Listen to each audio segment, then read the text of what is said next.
Hello and welcome to Anime Only, where fans can come to talk about the anime adaptations of popular manga.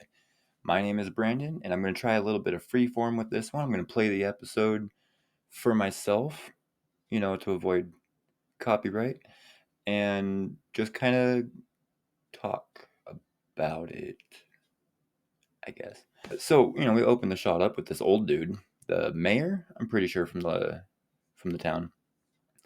And he's running up to Buggy because he's trying to fight for his town or whatever, even though he knows he's not going to win. He's just kind of going to die, I suppose. But Luffy, being the fucking Chad that he is, runs up behind him and slams his face against a building to knock him out to save his life, I think, but he kind of says he was in the way. So who knows? Luffy's motivations are kind of weird. He comes off as a selfish dude, but he goes out of his way to help people, but it's also just because it's what he wants. So he's selfish in a good way. He's like chaotic good. After that, he runs up and he goes, "Big nose," trying to call fucking Buggy out. And Buggy, he doesn't know that Luffy's made of rubber yet. And so he launches this Buggy Ball expecting to blow him away. And Luffy just inflates himself and blows that back at him, which I really don't understand why it doesn't explode. Just because it bounced back, it still hit something, right? So it should still, but whatever. I guess it's just anime stuff. It's just anime stuff. But Nami starts grilling him, and it's like, is this really the best time, Nami? I'm in the middle of a fight with as you know, a very dangerous pirate, and you're just gonna come up and start busting my balls? Back off. And Buggy, of course, survives this whole thing because he uses his henchmen as human shields. And I mean, it works. If it works, fucking do it, right? They're pirates. Moji, of course, being knocked out previously, but still managing to make it back to Buggy's camp, and then passing out again before he can tell Buggy that Luffy is a rubber person. But he wakes up now just to blurt, "Hey, Luffy's made of rubber," and I mean, it's like, well, no shit. We just figured that out. Thanks for telling me afterwards. And we get Kabaji, who uses Richie, who's the big ass lion that Luffy took out in the last episode. But Kabaji uses Richie as a human shield, much the same way that Buggy used his henchman as a human shield. The only difference is I'm pretty sure Kabaji does it to purposely piss off Moji. They kind of seem to have this rivalry going in between them. But I mean, Kabaji is clearly the top in the relationship. Kicking Moji, flinging him over towards Luffy, and Luffy's like, "No, you get out of my way," and kicks him off. This stuff is great. I love this shit. All right, so now we have Kabaji who hops on a fucking unicycle, which I mean, I guess it fits Buggy's persona, right? Buggy the clown or whatever. We got the Beast Tamer, which is typically the dude that uses the chair and the whip to fight the lion off, right? And then we got Kabaji, who is a swordsman and rides a unicycle. And you know what, man? Good on you, because I tried that shit once and that shit's impossible. So this dude lunges at Luffy and Zoro jumps in the way and blocks his sword. Anyway, uh, Kabaji, seeing this weakness of Zoro, who just got shanked a couple of episodes back, rides up on his unicycle and I think feints an attack with his sword towards Zoro, but ultimately ends up kicking him in the side and, fighting dirty, as Nami says, but they're pirates. You can't expect them to be like, "Oh, you're wounded. Perhaps we should wait." And then, of course, during the end of this fight, Zoro tanks the sword going right into him. And, he's sitting there all stabbed up twice now in the same spot. I don't know if it went like in, but it looked like shit tore. But then his bandages are still on, so who knows? You know, in my mind's eye, he's got like this huge, off the side of him. So in my head, it's probably a lot cooler than it actually is. And, of course, taunting each other back and forth, Kabaji and Zoro are, posturing and as if I'd ever lose to you, and blah, blah, blah. And, it's all macho. And Kabaji tries this, suicide bomber attack with all these tops and throws them out there. And it would make me think that they would explode. So I'm not really sure exactly what the point of them was. Like, it's like, stop throwing fucking tops at me, you prick. Luckily, Zoro is a much better sword fighter than this dude is, and he cuts them all, as they're coming after him and slicing them all in half. And then, they face each other down for their, the final attack. Zoro uses his onigiri, and usually the onigiri is shown with him lunging forward like samurai style, right? Like, shoo, and then they both stop for a second and one of them falls over, that kind of deal, which of course is exactly what happens. But Zoro doesn't move. He just kind of stands there, and Kawaji just rides right into his swords. Of course, ultimately losing the fight, even though Buggy tried to jump in and grab Zoro's foot. But luckily, Luffy was having none of that shit and stepped on his hand and told him to stay the fuck out of this fight. And before this fight between Kawaji and Zoro actually even really kicks off, Nami pieces out. She's like, if you guys are gonna kill each other, be my guest. I'm gonna go rob him. I'm gonna go rob Buggy. And Luffy's like, cool, later. She's like, bye, good luck with your fight. He's like, yeah, thanks. I don't know, it was just something really wholesome about that. The way that Luffy's like, oh, you're abandoning us in the middle of this fight? Cool, man. I'll see you later. Take it easy. You know, I don't know. I thought it was pretty neat. Anyway, uh, Tsunami pieces out, and she goes to loot Buggy, and somehow she knows exactly where his like treasure room is, and she sneaks down. And mind you, this is through a bunch of rubble after Luffy bounced that Buggy ball back and destroyed apparently just the one building, even though Buggy balls have been shown to blow up a bunch of. It's fine. Anyway, so Anyway, so she finds exactly where this cellar is underneath all this rubble of the destroyed building. She walks down there, and there's a dude who's part of Buggy's crew who's just kind of like chilling down there. He's asleep, drunk, obviously, and she just kind of walks past him. And as she's picking the lock to the chest that I'm assuming had the map to the Grand Line in it that she was looking for, he comes walking up behind her, and he doesn't immediately kill her. In fact, he does the exact opposite, which is letting her live. But he does it in such a stupid way. He like literally forgets that she was even stealing from him. He's just like, yo, what are you doing here? This is Buggy's thing, and I gotta kill you. Oh, I'm out of booze. Oh, wait, who are you? And Nami's like, oh, my chest hurts. And he, of course, he goes down and looks at her and gets all like this big shit-eating grin on his face. And I actually had to look up how old Nami was in order to even talk about this, because I wasn't sure if I was going to make some kind of pedophile joke on this dude. But then that thought led me to look up the Japanese age of consent, which is 16. So even at my lowest estimate for Nami, it would have been fine. Well, for them, not here. um, so taking advantage of this drunkard's stupidity, she whips out her bow staff and smacks him over the head, sneak attack style, like we've seen her do plenty of times.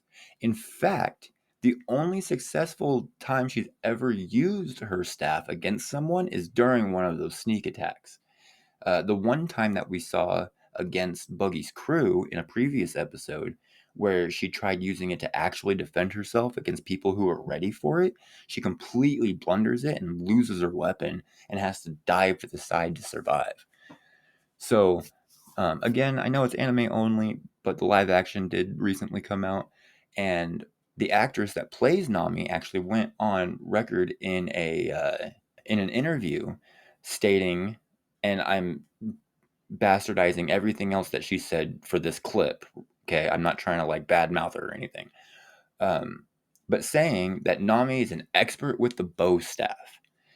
And that made me think, she does use the staff, but I don't know if she would be considered an expert in it because really the only time she ever uses it as like an actual weapon uh in like an actual battle kind of situation is after Usopp again later. No spoilers. If you want spoilers, skip to this time. When Usopp modifies it for her so she can do all of her crazy weather witch stuff, but before that, she is very adequate with the bow staff, probably better than I am, but expert, I don't know. I don't know. Anyway, Luffy and Buggy's fight now, and I gotta imagine seeing this from Nami's perspective, how it kind of shows us, and she's like, "Oh my god, this fight is insane. It's like I'm dreaming." And I'm trying to think of it from her perspective.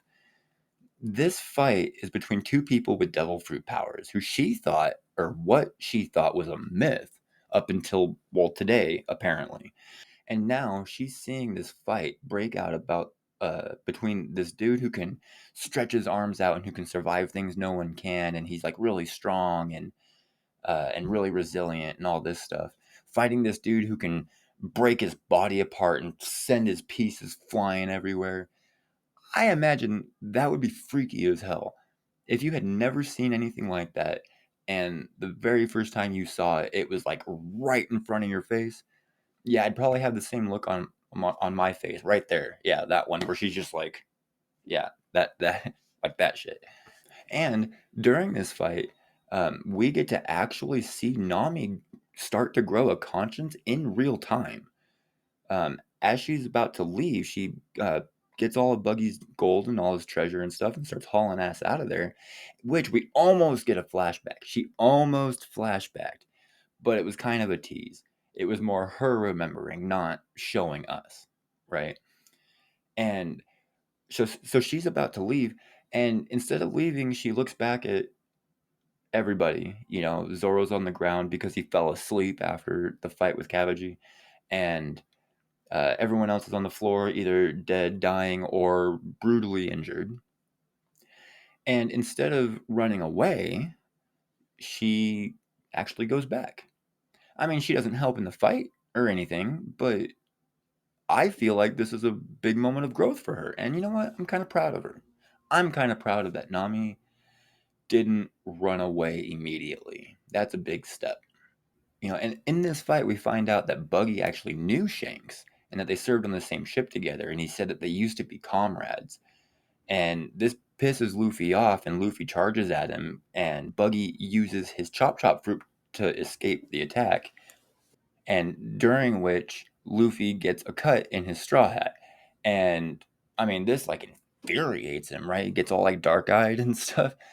And this is when we find out about their connection to each other through Shanks. And Buggy starts bad mouthing Shanks, which pisses Luffy off. And Luffy attacks him and demands answers. And the way that this episode ends, you can kind of tell that this flashback that we're about to get into is probably going to last a couple episodes. Luckily, this is one of those flashbacks that actually kind of gives us a lot. So I'll be covering that next. Oh, okay. So after referring to my notes, something I wanted to talk about since we met Buggy. So the very first time that we meet Buggy, he has this force-like ability, right? When the pirate that is telling him that they lost the Grand Line map when Nami steals it in the first place, about what 2, 3 episodes ago now. Buggy turns around and grabs this dude by the neck, but his hands are clearly visible during this, and we get a close up of the pirate's neck, and it just shows like indents, right? Like he's being force choked. There is nothing there grabbing him. And I don't know if this is like just a huge continuity error or if who I'm assuming is Toei really had no idea who this guy was when they started animating this episode. Because by the end of that episode, we get a solid demonstration of what his ability actually is, which is the chop chop power. But just for that one thing, it was really weird. But in this episode, we actually get a really good demonstration of exactly what the chop chop fruit can actually do. Besides being able to survive being cut by people like Zoro, rendering them effectively useless against him, he's able to use it in quick second decisions to evade many physical attacks that would normally just knock him right out. So he's able to, separate to avoid fatal or to avoid potentially fatal blows. And on top of that, he can dismember himself. Wow, that sounds really bad, doesn't it? He can dismember himself and sneak attack. He can sit there, like he does with his arms all up like this and be like, yo, dude, I'm over here. Look, I'm a big funny clown. And then all of a sudden you're getting stabbed from behind. And the implications of the chop chop fruit are actually kind of crazy. And I mean, it's nothing like world changing, but if everybody had a chop chop fruit, I think the world would be, well, either a much more dangerous place or a much safer one. I don't know. Oh, and the last thing that I'll mention that I had noted is a gag that I actually particularly enjoyed. It wasn't, it wasn't a really heavy hitting one or anything, but it got a chuckle out of me. So when Luffy and Buggy are starting their fight in earnest, and Buggy's goons are seen in the destroyed remnants of the base, uh, they're both pretending to be knocked out so they don't get dragged into the fight. I don't know why. I think that's pretty funny. That's like, it's hard for me to imagine that Buggy would rely on anyone who's that cowardly to even be in his crew in the first place. But it's still a pretty solid gag. So, yeah, I guess that was episode 7 of the anime adaptation of One Piece. I don't know if I'm going to keep going with this exact format. I'm trying a bunch of stuff and seeing what sticks, seeing what I like, and honestly, I think this one, I think I kind of like this one. It's kind of comfortable. It's a lot easier to talk about these things as they're happening instead of trying to decipher my idea of notes. So, with that, I would really love to hear what you guys think about how I'm doing. Changes I'm making or changes you would like to see me make. I tried to fix that crooked picture that this commenter had mentioned previously. However, as I did state in my response to that comment, the picture's not actually crooked. I have to skew my camera in order to get all my cool hippo stuff because I like hippos and I'm not very good at this yet. So hopefully I'll get better and I'll be able to, you know, satisfy everybody. Please don't clip that out of context. With that, I would like to hear your guys' opinion on this episode or this video on said episode. I will continue to improve and I will continue to try out new stuff and, maybe, I don't know, add some stuff, change some stuff. Who knows? I'm still real early in this and I'm still kind of figuring stuff out. So as soon as I know, you will. So I hope to see you in the next one.